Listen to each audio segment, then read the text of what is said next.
about arrival, it's about the journey. We're committing to the journey. We're committing to the process. In fact, you won't get there until you die.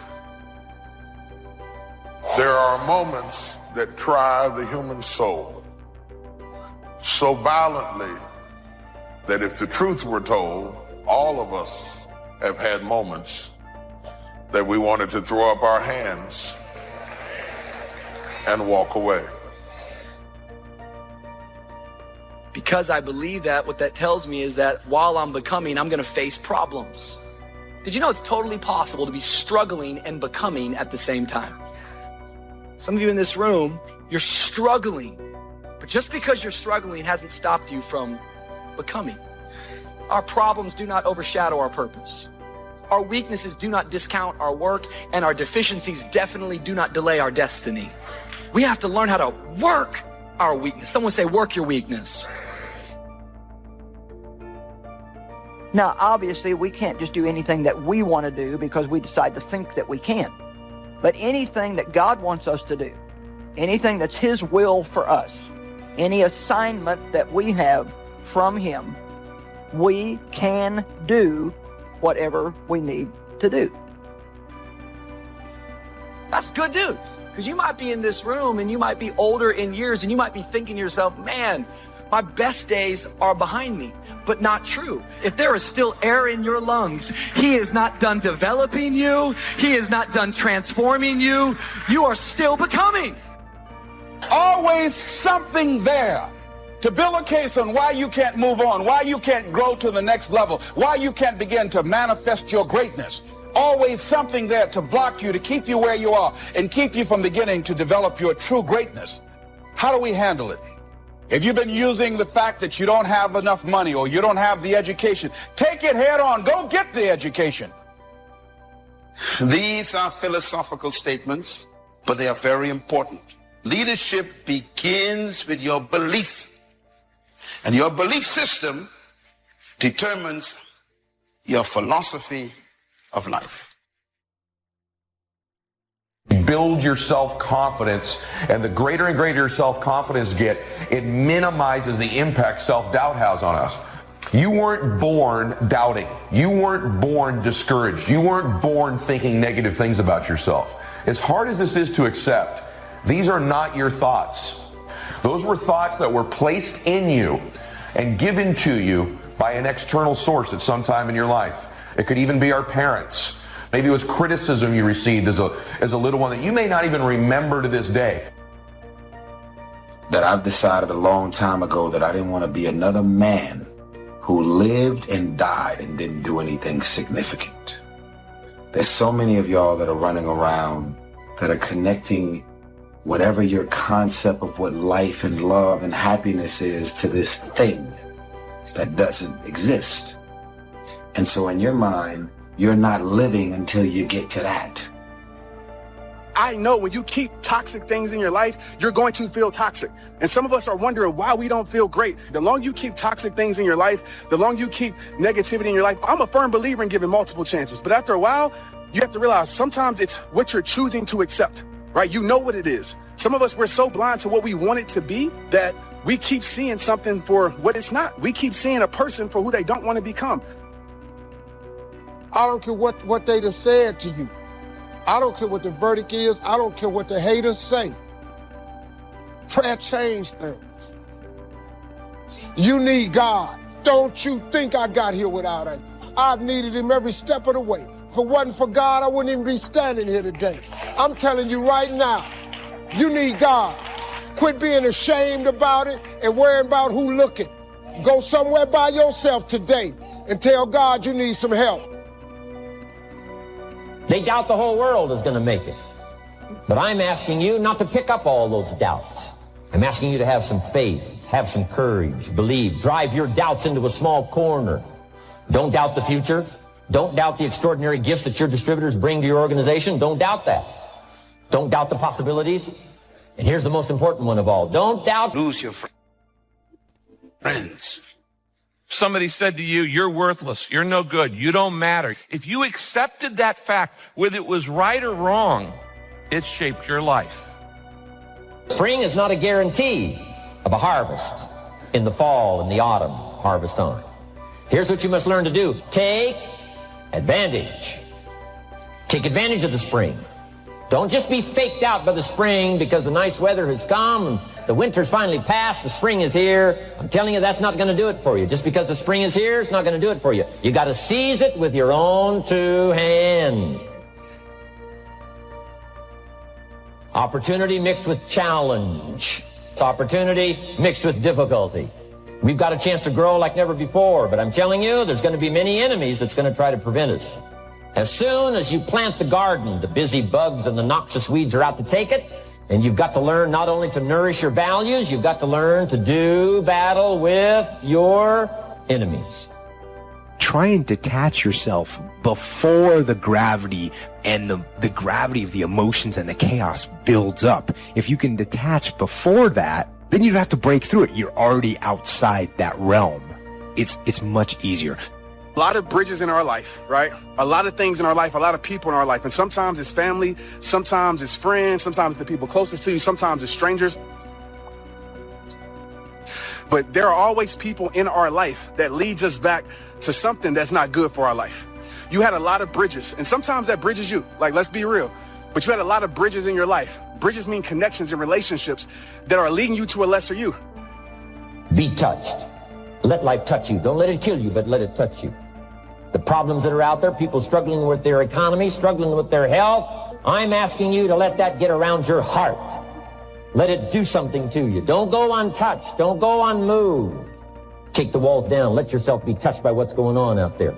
The same wall that keeps out disappointment keeps out happiness and opportunity.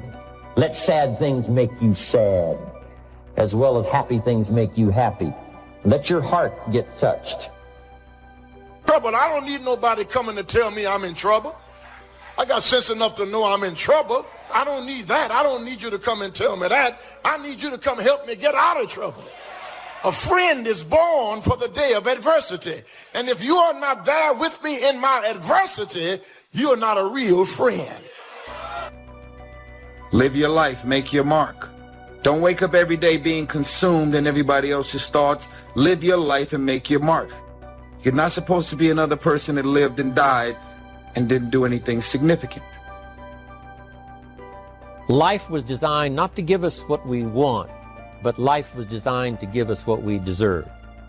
It says those that give, receive. It says those that search will find.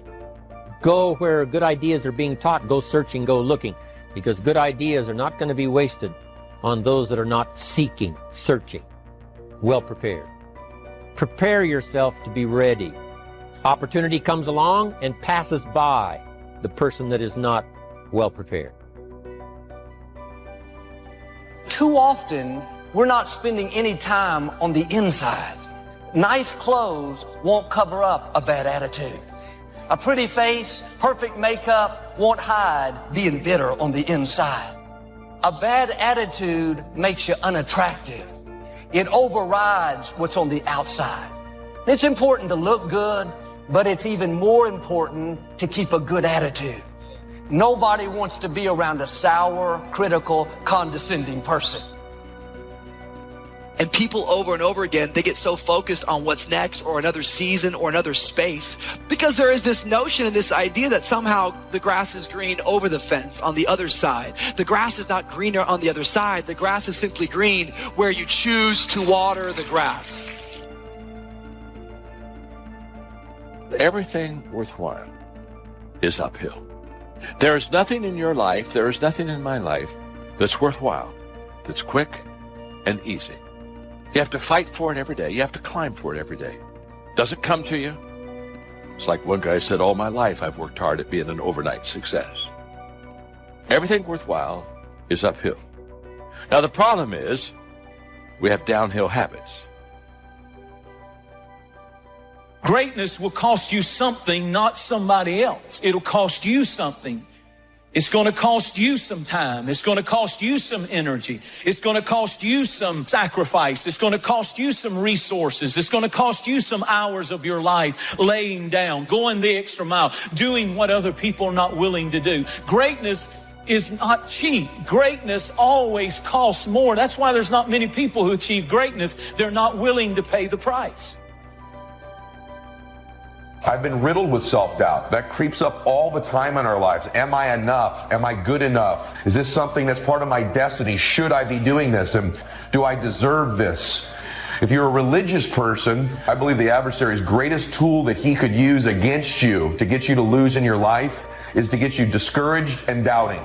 These are two of the most chaotic things that the adversary can do to us, or that we do to ourselves in our own minds, is to get ourselves doubting, because you can't win when you doubt and you can't win when you're discouraged.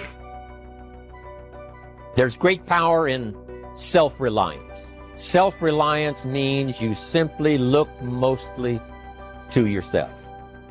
Primarily say, I'm the person responsible. I've got to be the final one that people can rely on. I can catch up. I can fill the gap. I can do the job. Primarily, we're learning to count on yourself. Never complain and never explain. Hidden greatness is usually revealed during hardships. Usually you will not discover greatness in a person until they go through hardship. The hard places reveal hidden greatness. That's when you start seeing greatness. Watch what people do in trouble. Watch what people do in crisis. And if they fold up, there's no greatness there. But if there's greatness there, it'll come out in the hard places. Hidden greatness will get in trouble and rise to the occasion. A lot of people are running around here trying to figure out what it is to be happy, what it is to be fulfilled, what it is. Fire inside you. All temptation happens in your mind, between your ears. The enthusiasm that really affects people. The enthusiasm that runs deep. The enthusiasm that comes from deep inside. Created by self-confidence. Created by purpose. Created by genuine willingness to help other people. That kind of enthusiasm. A lot of it is quiet. A lot of it is unheard. And the 10% that's heard, it rings a bell. People call it genuine enthusiasm. For anybody out there who's chasing greatness, who's trying to make a change in their life, who knows that there is something better out there for them, there's going to be times in your journey where you catch yourself comparing your path to others. So when we compare our paths to other people's, we don't know where they came from. We don't know how far it took them to get there. We don't know how hard it took for them to get there. We just see where they're currently at. And I want you to be careful, because it's going to be a very, very cautious road of you wanting to not own your path. A big share of our life is preparing, getting ready. But here's preparation that's very vital, and that is to prepare yourself for success. Life seemingly does not wish to waste success on the unprepared. Wanting to excel in all of the skills and settling for nothing less than an outstanding performance. If you're willing to demand of yourself excellence in skills, to be the best that you can possibly be. I don't just want to do something great. I want to be a great person, a great father, a great husband. I don't just want to do that. I want to be it. It's the difference between doing something great and being great. Greatness is not popularity. It's not how many Twitter followers you have. People who succeed, people who are champions, do when they don't feel like it. They execute every day, whether they're sick, whether they're tired, whether it's raining, whether it's snowing, whether it's a hurricane, it doesn't matter. People who win execute. People who don't only execute on the days they feel good. That's the difference between everything you've ever wanted and everything you currently have. You can execute. And you execute on the days you feel good, and you execute on the days you feel like shit. And you execute when it's raining, and you execute when it's snowing, and you execute when your leg's broke. It doesn't matter. Winners execute, losers only execute when they feel like it. Instant gratification versus delayed gratification. Losers always take instant gratification. What's good for me now? What do I feel like doing now? That's loser mentality. Winner's mentality is, I know what I gotta do, and I'm fucking doing it. And I do it today, I do it tomorrow, from here until the end of time, and then I do it some more. That's the difference.